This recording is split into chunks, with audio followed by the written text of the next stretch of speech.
Hello, how's it going? It's Naya. Welcome to my Epiphanies. This is a channel where I talk about all the things. I just deep dive into my thoughts, psychology, my take on life, and I turn these ethereal epiphanies that I talk through with you, I turn them into writing pieces and vice versa.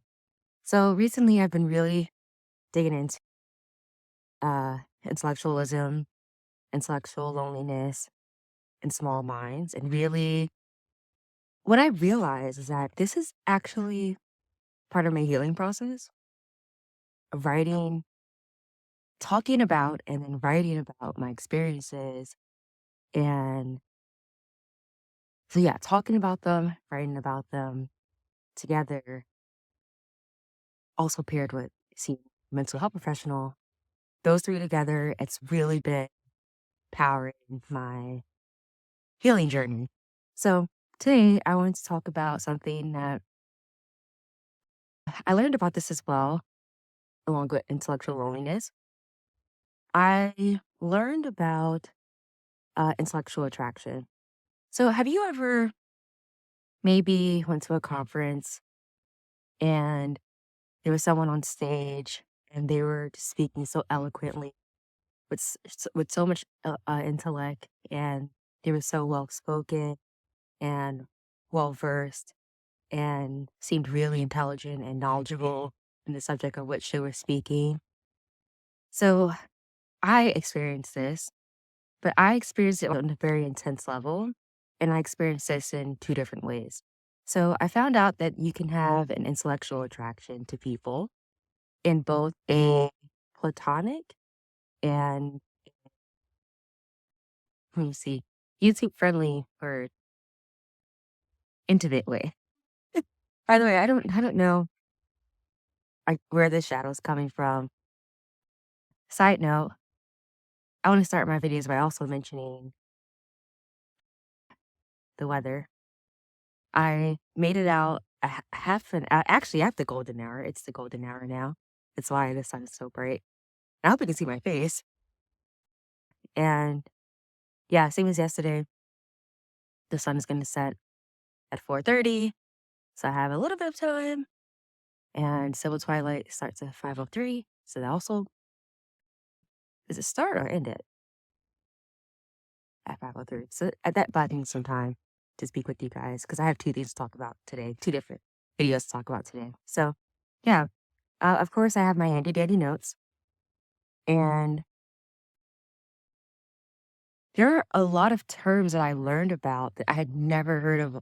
I heard of sapiosexual years ago, but here's some terms for you if you're like me and you feel like you have an attraction to others, whether it's platonic, meaning that it's non-sexual, and you have a um intimate, I forgot to use the word intimate attraction to people, um, which is being a sapiosexual. So you have a platonic when you have a platonic attraction, a platonic intellectual attraction, it's called neotic, noetic, sorry, noetic.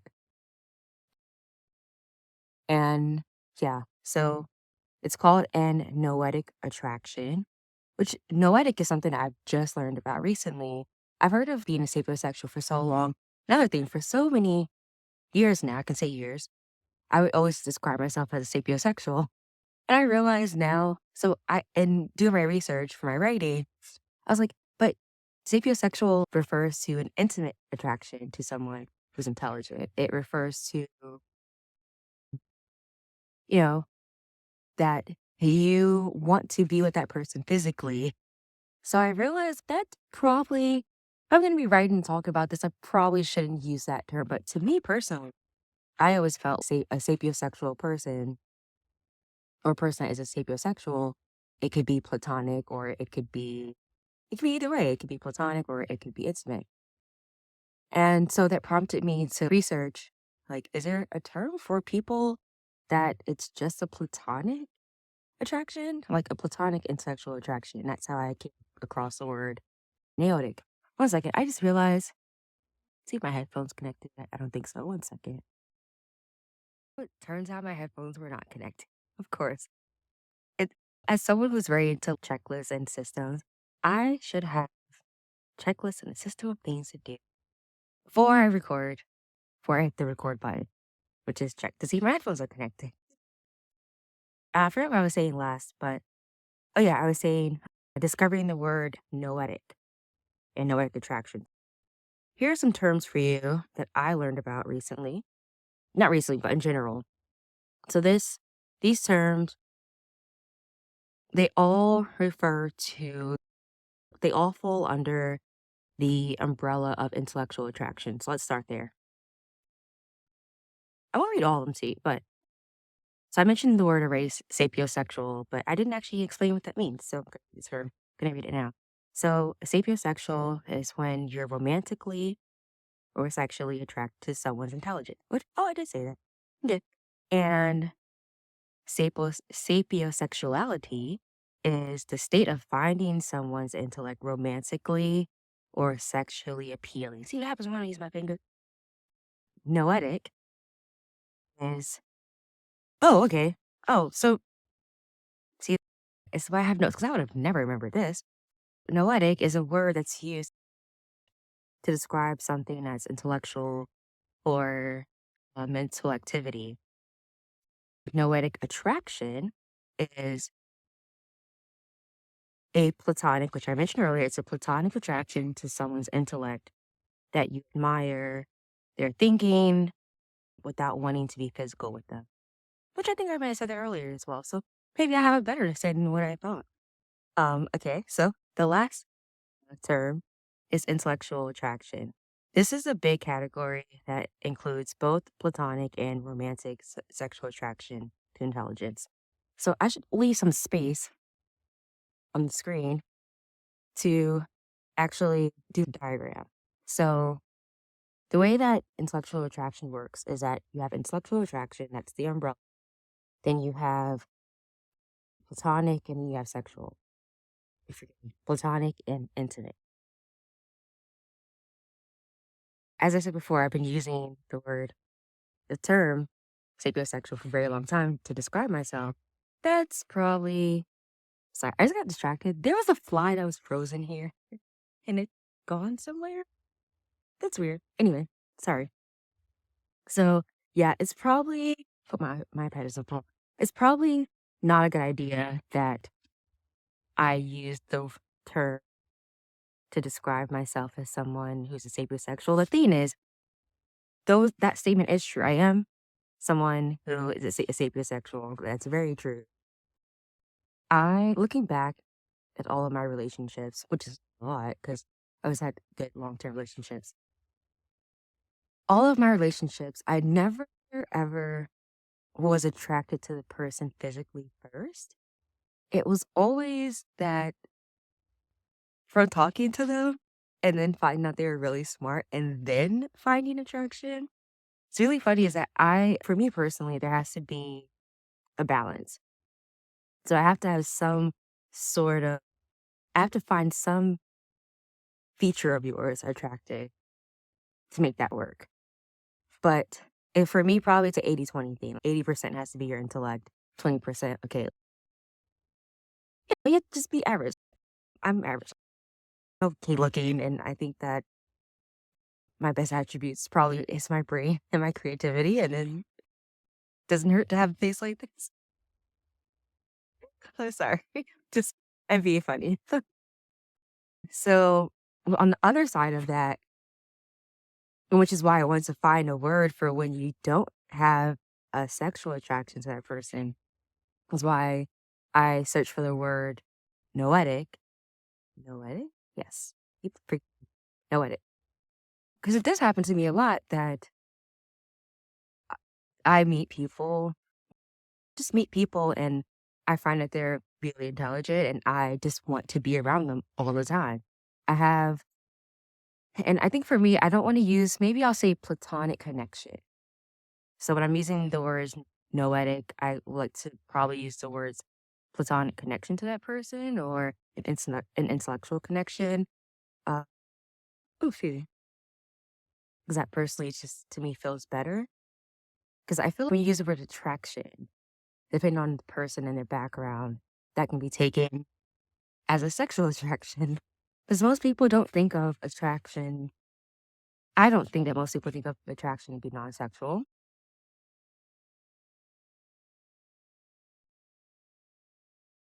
Hmm. I was thinking, what's the best way to use these terms and phrases? So, yeah, I hope that this was helpful for you. And I'm so curious, do you have these things too? Do you have these things where, there are people in the world who, there are many of you, by the way, thank you. So many of you liked my last video and enjoyed it and commented, etc. Not the one about the chipmunks, the one about intellectual loneliness. But I'm so curious about how many of you also experience the same thing of attraction to others and people because of their intellect. And you know what I was thinking about? Totally not in my notes, but I wonder if this was something that was natural for me, and if it's a native thing for me, or if it's something that I might have learned as a kid. And here's why I say that, because when I was younger, I was around a lot of really smart people, a lot of really smart and really good looking people. And there was this person who, of course, they were a much older man. Every little tiny kid has like a crush or someone, an older man they find attractive or X, Y, and Z. Just when you're a kid and or teenager and you think that David Beckham is really hot like that, right? I look back at the men that I crushed on as a kid. Looking back, they were always physically average and okay, but intellectually they were well amazing. Oh, another thing. Let me just give you an example. When I was a kid, I had a serious crush on Bill Nye the Science Guy. A serious crush. Even now, when I and that was definitely a sexual attraction. That was not platonic. That was definitely not platonic. I was so obsessed. I would get so excited when teachers would play his videos. And this is so I'm young or old enough where when I was in school, we still had VHS tapes. And the teachers would play the not a science guy. Is that the right song? I think it was. They would play the Bill Nye videos. I would just be so excited to see what experiment or what thing we were gonna learn next. That would make my entire day, and I would just go home and be so excited about it and tell everyone. So I really I feel as if that's something that because that's what I was around, that's what I grew to like. For example, I believe studies have shown people are more likely to date someone who's one of their parents, whether it's a physical thing where the person physically looks their parent similarly or has the same ways, both good and bad. I'll give an example. There's this guy that I know that I remember he was dating so many different women. And I, as a teenager, I was like, he's not going to marry any of them. He's a mama's boy. He's a mama's boy. He's going to marry someone who looks similar to his mom. Of course, that would be creepy if she looked exactly like his mom, but someone similar. And long and behold, the first woman Ray he dated that looked strikingly similar to his mom. In fact, I think that his wife looked more like his mom than his sister did, which I have no judgment on that. But other than it's in some cultures that could be odd, in some cultures that can be okay. But yeah, and so that's an example, right? Where I would say maybe it's just because of what you're used to. Maybe it's because it's what you're shown. It's what you see as desirable because that's what you grew up around. Yeah, with that guy, yeah, he ended up marrying someone that's like his mom. Shape, face, everything. Also the way she talks, the way she acts. She's also very motherly. So I wonder if that's the case with me, that because I was around so many people that were very smart and also either very attractive or of average attraction. Oh, guess the sun is going down. I can sit down. I've been sitting on my leg. I think that, yeah, I think that I just naturally perhaps just have that attraction to people. And that's what I want to be around. And maybe that's why I experience intellectual loneliness, because I'm so used to, huh, cue the light bulb. Just realize that maybe that's why I experience intellectual loneliness, because I'm not used to, huh, I just realized that. My entire life, I've always been around intellectual circles. I just realized, look at that. See, this is why I love doing my theory of 50s, because that's never dawned on me before. As many times I've written drafts about intellectual loneliness and intellectualism via sapiosexual, I just always attribute it to the fact that I just enjoy knowledge and education. And so because of that's what I want in my friends, a partner, etc. But it never dawned on me, where did that come? Like I I just always assumed maybe that was something that was in me, but wow, now that I'm so glad I'm talking about it, because that's probably where it came from. I'm probably so used to those environments and spaces and circles that when I'm not around that, kicks in the intellectual loneliness. Look at that. At no, that is so funny. Just quickly, just want to do a quick interruption. I just want to show you the sunset, I think. Let me see. Yeah. The sun, it's quite, I don't know if I can capture it because, again, my camera. The sun is now falling behind the mountains. Let me see if I can show you guys a little bit quickly before it goes down quickly like yesterday or 2 days ago. And by the time I flipped the phone around, it was gone. Yeah, 1 second. Okay, so once again, my phone is not capturing it the way it looks. I tell you, I crave quiet spaces. I grew up around a lot of chaos and yellies of, so I just yearn for times these, and I love to just take them in so that when I do end up in a space of chaos, I can always just look back on these times and find some solace.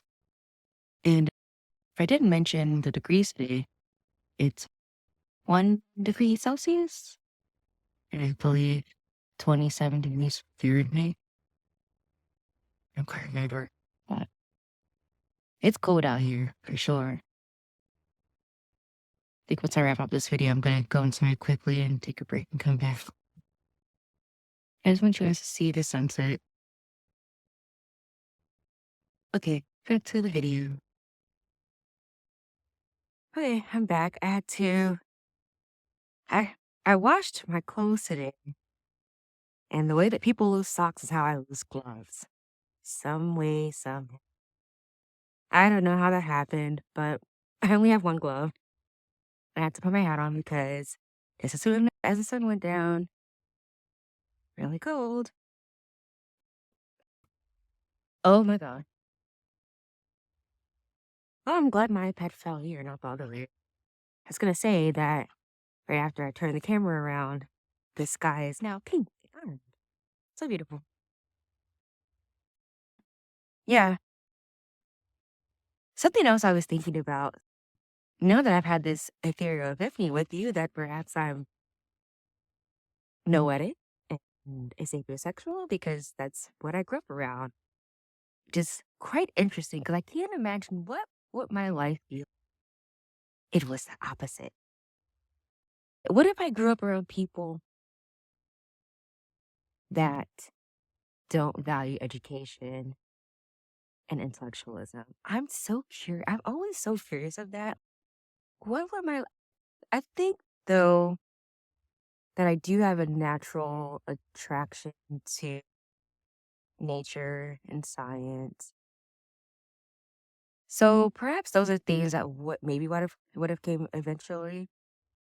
But another thing So I did cut off myself from my family very young. And I do wonder, how would my life have been if I would have stuck around, only been around people that are very opposite from me?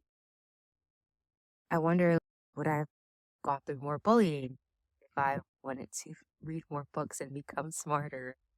Because actually, that's another video that I want to talk about. Subject I want to talk about in another video is how when you're an intellectual in the wrong space, mainly around those that are small minded, it brings upon lots of bullying. In TV shows, when it's unpopular kids and they bully the smart kid in the class, that's a real thing. What's really funny is that thankfully, I always went to gifted schools. So it was the opposite for me. Like everyone wanted to get good grades. I went to a school where people were crying if they didn't get good grades. You were actually, when I think back to middle school, you were bullied for being stupid. If I'm, if I'm really looking back at my life and a lot of things I don't remember until I'm talking about it. But yeah, but can I say that because what kind of bird is this guy? I don't think it's just a crow. Crows are really smart, by the way. I feel like I should do a video just on crows. So yeah, even looking back, yeah, I always went to schools where people and students valued education. But I'm laughing because I'm thinking about I was a part of girls group or whatever, and they really didn't care about their education, their grades, nothing at all. I was always back and forth. Like I just wanted to get over school. I just wanted to get over and out of school. But I was always definitely I was always at oh sorry, it's FedEx. I forgot what I was gonna say, but yeah. So anyway, the school that I went to, if you didn't get good grades, you were bullied for being stupid, for not having good grades. It's not funny, but it's just that it's interesting that I went through that, and I've come to realize that many people, students in America, probably go through the opposite. I don't know, or maybe it's changed now, but I I've come to realize, at least through cartoons and stuff, that you know that the smart kid gets bullied. Definitely, when the schools that I went to and going to gifted and specialized schools, it was the opposite. If you got a low grade, it's like, "You dumb A, look at you at your 64. Who gets a 64?" Which is so interesting. I wonder, have any of you gone to school in America and that was the case? I know in other places, for sure, kids obsess over really good grades, but here, at least, I feel like it's a thing that you do because your parents want you to. It's not because it's gonna get you into a good college and X, Y, and Z. But I think it's probably an odd experience that I've had of going to schools where you were bullied for getting bad grades, which is not funny, but again, yeah. So I forgot how I even got on that. But yeah, going back to what I was saying earlier, that I'm realizing I actually want to dig deeper into that. How did I become a sapiosexual and a noetic person, or a person that has noetic attraction? I really want to dig deeper into that because, yeah, perhaps it was my environment that shaped me into that. But you know what? I'm happy that's the case because I always think that it's better to be informed and to be intelligent than to not. Yeah, I'm honestly very thankful. I thought about doing a video too about how I read somewhere between 50 to 100 books per year, and mostly nonfiction books and mostly educational books. And by the way, as someone who's read close to 600 books or more, I think I've read over 600 books now. Let me just say that a lot of books in certain categories, like self help, are the same. A lot of books say a lot of the same things, and it's quite rare that I've read a book that really stands out. But yeah, I'm very thankful. I'm very thankful that I've had the access and money to education and to people that are intellectuals. And what's really interesting too is, I guess, what I did think about too when it comes to intellectual attraction as umbrella is that I can say that it pairs well with the law of attraction because I'm thinking about this as I'm talking that there are people that I've connected with this year that when I on first time meeting them, we just hit it off. And in each case that we hit it off because we were both intellectual people. And I think what attracted us to each other is spitting facts. Oh yeah, I've read close to 600 books. What? Oh my gosh, me too. And then just from that moment, it was fireworks. And I want more of that next year. I want more of that in my life because I know that will bring me happiness as a person that's a sapiosexual, uh, has noetic attraction. I have to keep saying it so that it becomes natural to me because the whole noetic thing is new to me. But yeah, I've met so many people this year that, and really interesting that I think about it, at least more than half of them were neurodivergent too. So that's really interesting. But yeah, I hope that you learned something in this video. There was, oh, one other thing that I forgot to mention is that I don't know if you guys had this too, but maybe you might have this with me now after one video, two videos, or I don't know. Or maybe you watched my video on intellectual loneliness and you felt a connection, and maybe you had a noetic connection with me.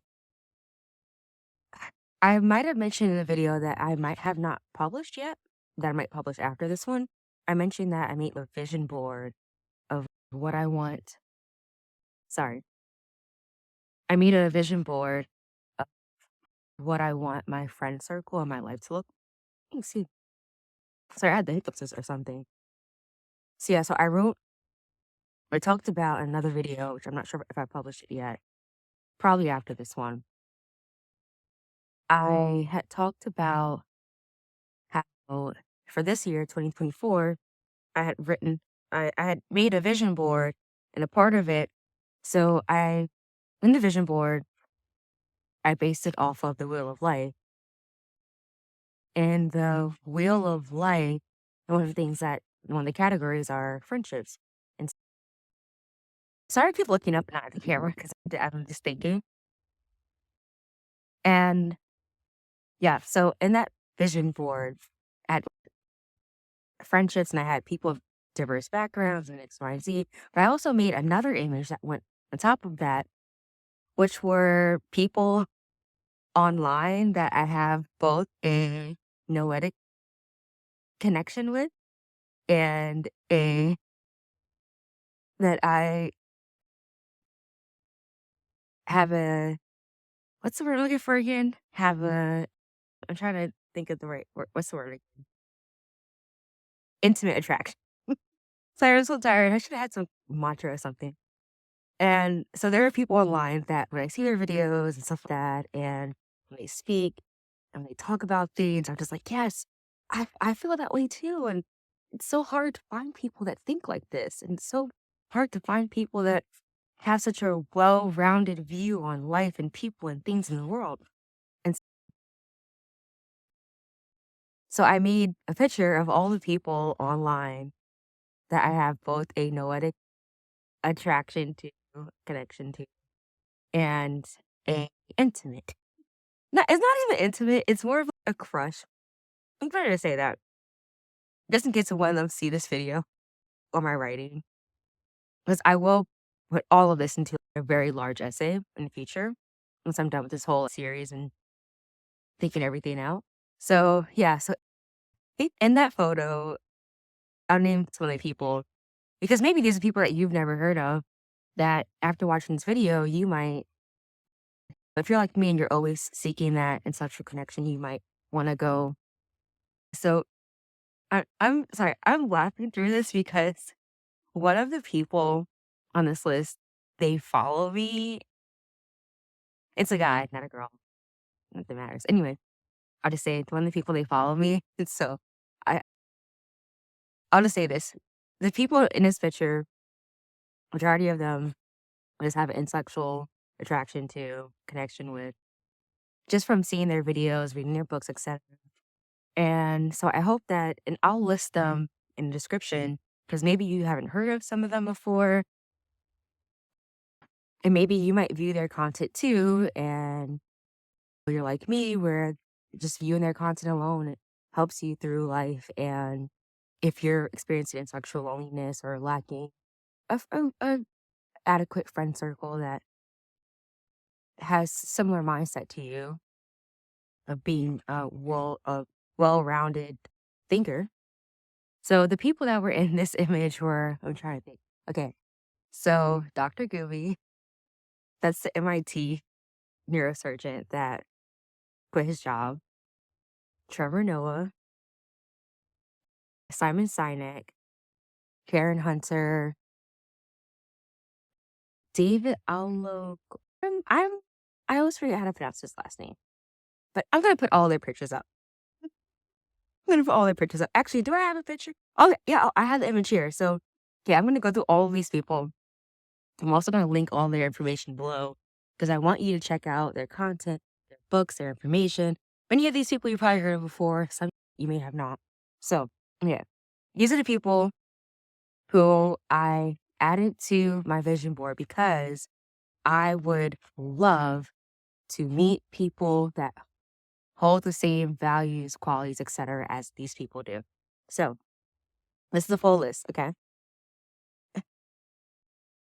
It's Simon Sinek, Karen Hunter, Mark Lamont Hill, David I'm just gonna put his name up because I know I'm gonna mispronounce it and I don't want to do that. And Laura Lacombe, Malcolm Gladwell, Neil. Can you tell which one I have a crush on? Malcolm Gladwell, Ali Abdaal, Amanda Seales, Trevor Noah, Neil deGrasse Tyson, Dr. Ken Mogi, and Dr. Gooby, who I think I mentioned already. So those are all people who, in real life, I would love to be friends with. That would, if I could be friends with one of these people, where we're always, once a month, we get together and we just talk about things and science and our takes on what's going on in the world and just all the things. That would make me so happy. And just very quickly, so so like some of you might know that, what's his name? Hold on one second. Sorry about that. If you don't know already, Malcolm Gladwell is one of my favorite authors, and I have such a huge crush on him. Not like, yeah, it's a crush. I've always had a crush, like the way I do with Bill Nye. Oh, and he should have been on here too. And yeah, so this summer when I was in New York, I was on, or this summer in New York on 86th Street, I saw Malcolm Gladwell, and I internally had fanned out. But as a true New Yorker, I just act like I didn't see him. But I wanted to stop him and say, "Hey, I love your work. Your work has changed the way I thought. It has forced me to question things, to research." Like another thing is that Malcolm Gladwell is the reason why I started to incorporate research into my writing, and not just research from academic articles or journals, but from talking to people. When I was writing an essay on intrasexual competition and bullying, and intersexual competition with Black women and women of the African diaspora in Europe and the United States. A lot of that was also talking to people because there aren't too many studies done on that. Actually, there are no, I really couldn't find anything. So a lot of it was talking to people, and I learned a lot of that from Malcolm Gladwell. And so when I saw him in person, I wanted to tell him that you changed the way I write and the way I think about the world in general. So I couldn't tell him that, but I thought about also writing him on Twitter because he sees tweets and stuff like that. Or I think he does. I believe he says he goes on occasionally, something like that. I don't remember. I know that him and I think for like some podcast or something, him and Simon Sinek had mentioned that like they're not too active on social media. I don't remember. But yeah, when I look at all these people and their work, really just like that's what I desire in life is to be around a circle of people. And it doesn't have to be these actual people. The point is that I wish to be around people that are like them. I crave that. I yearn for that. But the thing is, I can't just want it. I have to start positioning myself to have that type of circle and networking more. In the video that, again, I might publish after this one, I talked about a project that I might start for those of us who are seeking intellectual connections and those of us that are neurodivergence. So I think now this video is probably almost 30 minutes. So just want to say thank you for listening. Thank you for being here. I hope you have a great day, evening, night, wherever you are. I hope that you learned something today. If you did, I'd love to know what's your take on this. Do you believe that you're also someone who has an intellectual attraction to people? If so, is it mostly platonic? Is it intimate? I keep trying to use the right word. Is it both? Do you have examples? I would love, or are you someone who you've met the person of your life, the partner of your life, because you are attracted to them intellectually? I would love to hear stories. Love to, because I do have stories as well, which maybe I'll go into the future. Yeah, of just things like how I met these people, our temporary love story. I have to be careful, but yeah, maybe anyway, I would love to know. It doesn't have to be like, oh, there's a book. I have to, I'll add it here because I'm forgetting the name right now. I read a book that was recommended by Simon Sinek, and it was about long life partners. Finding your person and your life partner that's not a person that you're intimate with. And I had written something about this last year about I had found two people that who like I would consider them. I mean, I can't talk to them now because that's a whole another thing. But I would consider them my life partner. If I never got married to anyone and I could only be friends with these people, I would choose them to handle my will and handle my life, and I would trust them with my life, and I would love for us to be partners and partners in crime the rest of our lives. Even if they get married to other people, to just have that person that's my person. And I do believe, I could be wrong, but I do believe I have found that. And I found them through having an intellectual connection and attraction, which to this day I've never felt anything more than platonic, but I would like to have them in my life for the rest of my life because it's really hard to come across people like them. It's so hard to come across people where you can just talk for 24 hours straight and disagree and agree and just have endless conversations and then walk away feeling refreshed and not drained. I believe that's hard to come across for sure. But yeah, so I would, one second again. Oops, sorry about that. I was hoping to do 2 videos today, but I ended up talking a lot more about this than I thought. I thought this was gonna be a 10 or 15-minute video. Yeah, anyway, please share your experiences. Were these new terms that you learned of?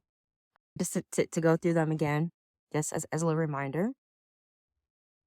So the terms I shared today is sapiosexual, sapiosexuality, noetic attraction, and intellectual attraction. So I hope you learned something, and I hope you share your stories. And if maybe this video made you realize that you have the same thing or you go through the same thing, I'd love to hear your stories as well. And if you could do me a favor, if you're enjoying my content, please comment and subscribe. I'm trying to avoid saying that, but I think it helps. So, you could please like the video. I really appreciate that. I might have shared before that I've been experiencing homelessness, even though I've pretty much been at different places a couple months at a time. So it's not like I'm living on the street. I was living on the street earlier this year, but it's been 3 months in this place, 2 months in that place. So I have stable housing, and I'm not expecting to get a YouTube check anytime soon. But it would be nice to get to that place by this time next year so I can have another means of something. Also, another way to support besides comment and subscribing is check out my blog where I write these essays. So if you're new here, my ethereal epiphanies, I come on here and I talk through my thoughts. What I do is I do a little bit of research, do some bullet points, and then I just talk to you about what's on the top of my mind. And sometimes I have notes ahead of time so that I'm not rambling to keep my ADHD brain in check and to not waste your time. But and then I take these video ethereal epiphanies and I ponder on them a little bit more, do a little bit more research. I look at these videos over and over to see if I have a new perspective after hearing myself speak. And then I write about it. So if you would like to see the written version of these ethereal epiphanies, it'll be on my website, which is in the description, nayamoss.com. Another thing is that I have a newsletter. So I have a lot of things going on. I have a newsletter. I have this YouTube channel. I have my blog, which is more of a digital garden. And yeah, so that was it. So anyway, have a great day, evening, night, wherever you are. And I hope that if I post this weekend, that you have a great weekend. And that if you're in a place like me where it's supposed to snow soon, that you are staying safe and your family's staying warm. And I hope that everything's going well for you. I hope that you are winding down your 2024 and doing all that you can to make a successful and plentiful 2025, because you guys know, as Americans, we got a lot ahead of us. Whether you live in the US or not, Americans, the world, next year it's going to be different for many of us, and we all have to stick together and keep our head on our shoulders, show love, kindness, and care to one another. That's always my goal in life. But yeah, have a great day, evening, night, wherever you are, and I will see you soon. Bye.